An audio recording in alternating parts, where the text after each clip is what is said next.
Saudara, komunis itu memakai dasar Kisah Rasul 2 dan Kisah Rasul 4. Hebat. Jadi 100% faham komunis ada di dua bagian kitab suci kita. Maka itu dalam waktu 7 dekade komunis resmi ada di dunia itu tahun 1918, waktu revolusi Bolshevik di Rusia. Lalu tahun 39 diterima oleh Mao Zedong. Dia menghancurkan semuanya dan mendunia sampai tahun 89 Desember, tepat tanggal 25 Desember komunis runtuh 89. Dari 1918 sampai 89, kurang lebih 70 tahun. Dalam waktu 70 tahun saja, sepertiga dunia jadi komunis. Dan dalam sejarah belum ada sebuah faham yang begitu cepat mendunia kecuali komunis. Itu 70 tahun sudah sepertiga. Nah, sepertiganya dari kapan? Itu dari awal 40-an. Sudah mulai hebat sekali. Nah, saudara, waktu saya belajar itu, saya tuh heran. Oke, saya akan mulai dengan Karl Marx. Apa awal-awalnya Karl Marx menciptakan komunis? Waktu itu dia marah kepada gereja. Pemimpin-pemimpin gereja waktu itu Katolik. Ya, yang dia marah itu Katolik. Pemimpin-pemimpin gereja kaya-kaya, termasuk Protestan, Anglikan yang ada di Inggris. Eropa masih zaman perang, orang miskin, orang lapar, luar biasa. Karl Marx menjerit. Dia berkata begini, hai pemimpin-pemimpin, berkomunilah kamu dengan rakyat. Kalau dari Katolik akan tahu apa itu kata komuni dalam Katolik. Yang coba-coba itu komuni, perjamuan kudus, betul? Nah, komuni itu artinya persekutuan Yesus dengan gereja. Nah, itulah doktrin komunis pada awal. Hai pemimpin-pemimpin, Yesus saja mau turun jadi manusia dan menghambakan dirinya, dan dia beri semua yang ada pada dia. Kenapa kamu gak mau komuni dengan rakyat, dengan gereja, dengan jemaat? Saya lanjutkan ayat 43, masih pasal 2. Maka ketakutanlah mereka semua. Sedang rasul-rasul itu mengadakan banyak tanda dan banyak mujizat dan tanda. Dan semua orang, inilah komunis itu, dan semua orang yang telah menjadi percaya tetap bersatu, dan segala apanya kepunyaan mereka adalah kepunyaan bersama. Ini komunis. Dari sini Karl Marx menciptakan paham itu. Semua sama-sama. Terus dengan bertekun, dan selalu 45 ada dari mereka yang menjual harta miliknya yang masih ada sisa, lalu membagi-bagikannya kepada semua orang sesuai dengan keperluan masing-masing. Dengan bertekun dan dengan sehati mereka berkumpul tiap-tiap hari di bait suci, di bait Tuhan. Mereka memecahkan roti di rumah masing-masing.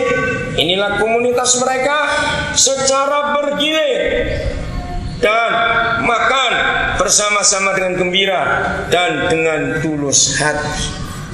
Maka itu komunis paham sosialis.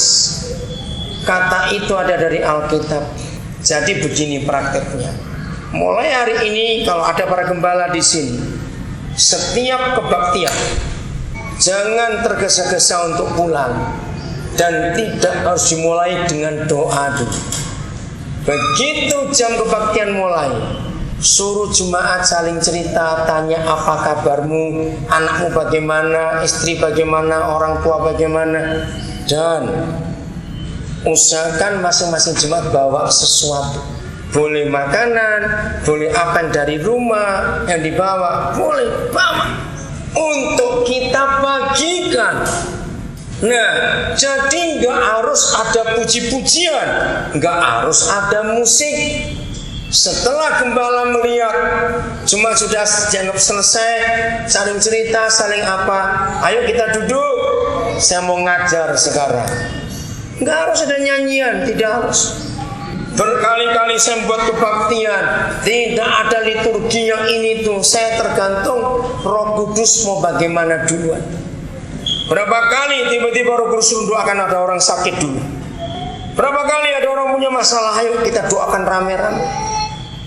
Satu kali saudara, waktu saya mimpin satu gereja, kebaktian, tiba-tiba Roh Kudus gerakan, coba cari di antara mereka yang kupingnya sakit.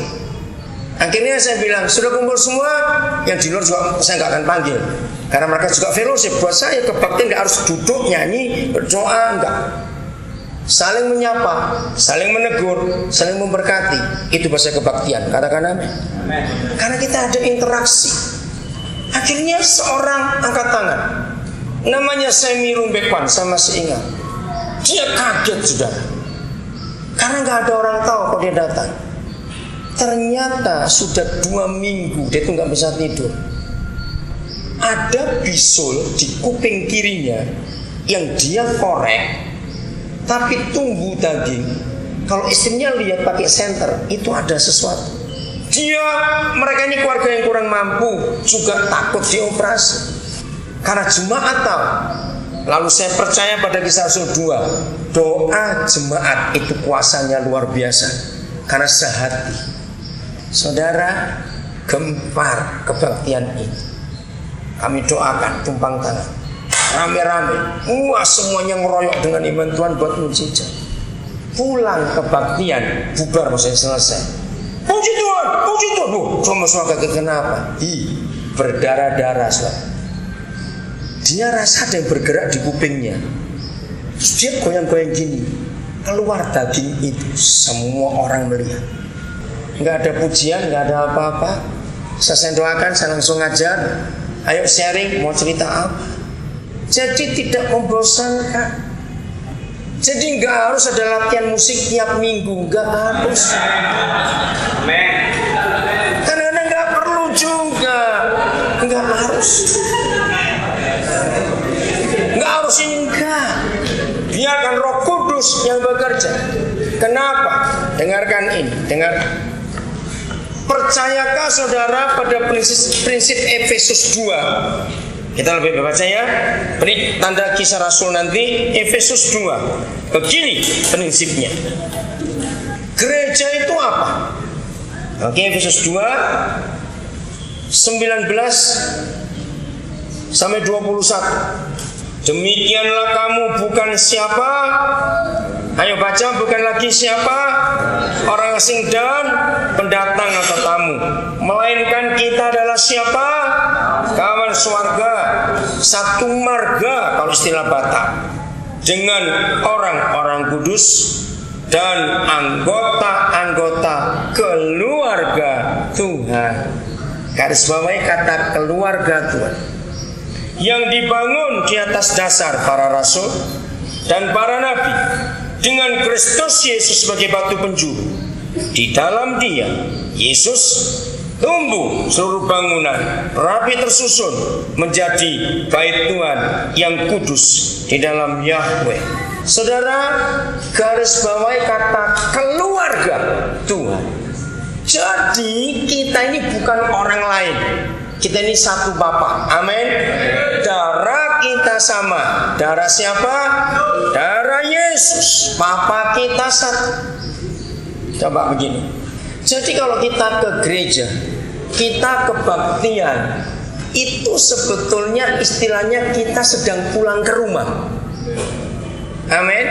Nah, karena kita keluarga, maka itu kalau kita pulang ke rumah, saudara, agama Kristen, kalau saya bicara agama ini, padahal bukan, adalah satu-satunya agama yang peraturannya kalau ibadah itu ribut. Coba baca Mazmur 100. Coba lihat Alkitab saudara, Mazmur 100. Baca. Ayo sekarang lihat, saya mau tanya. Menurut saudara, Mazmur 100 itu untuk kebaktian atau tidak? Jawab, untuk kebaktian atau tidak?